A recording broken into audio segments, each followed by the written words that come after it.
मौजूदगी ज़रूरी थी।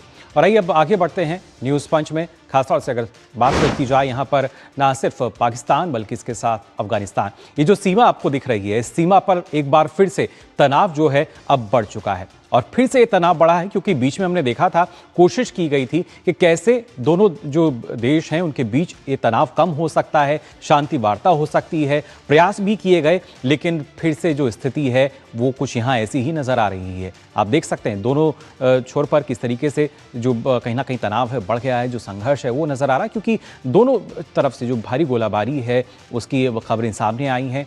और इससे पहले अगर बात की जाए किस तरह का जो नुकसान दोनों तरफ को हुआ था वो हमने देखा था, किसी से छिपा नहीं था वो नुकसान। लेकिन ऐसे में अब एक बार फिर से जो संघर्ष जो बढ़ता नजर आ रहा है, इसके पीछे आखिर क्या वजह है, ये भी आपको और विस्तार से हम यहाँ समझा देते हैं कि आखिर क्यों एक बार फिर से जो घटना है वो यहाँ पर घटित हुई है।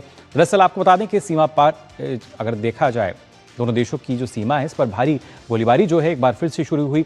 और बीच में दोनों के बीच हमने देखा था शांति वार्ता की बात जो कही गई थी, लेकिन वो शांति वार्ता कहीं नजर नहीं आई। और कंधार प्रांत और चमन सीमा पर ये जो फायरिंग है की गई है पाकिस्तान अफगानिस्तान के बीच में, और इसके साथ साथ पाकिस्तान द्वारा आपको बता दें स्पिनबोलक ज़िले में जो हमले हैं वो भी किए गए हैं, जबकि पहले सीधे तौर पर मनाही की गई थी, शांति वार्ता की बात चल रही थी।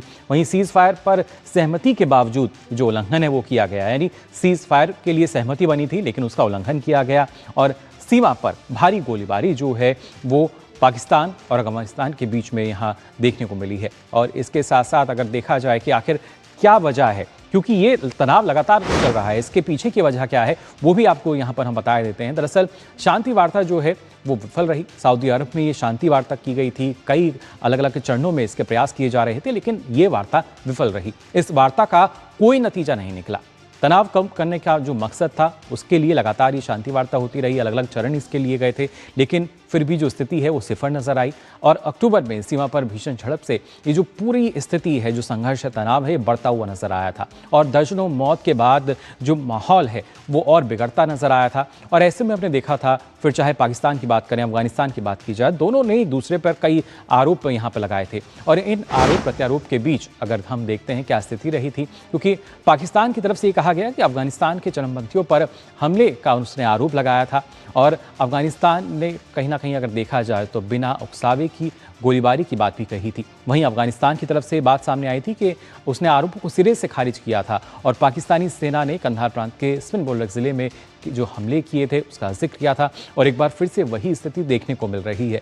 पाकिस्तान का दावा था कि उसने न जाने कितने ही अफगानी सैनिक थे जिनको मौत के घाट उतारा था, जबकि अफगान सेना जो है उनका ये मानना था कि कई पाकिस्तानी सैनिकों को उसने मौत के घाट उतारा। और दोनों ही देशों की अगर बात की जाए तो सीमा पर दोनों देशों को काफ़ी नुकसान भी हुआ था। फिलहाल एक बार फिर से वही स्थिति जो है वो यहाँ बनती हुई नजर आ रही है। अब देखना ये होगा क्या एक बार फिर से जो संघर्ष विराम की बात कही जा रही है, जो सीज़ फायर का उल्लंघन किया गया है, वो स्थिति कुछ बेहतर नजर आएगी या ये जो संघर्ष है ये बढ़ता हुआ नजर आएगा। तो फिलहाल के लिए न्यूज़ पंच में बस इतना ही। दीजिए अनुमति। नमस्कार।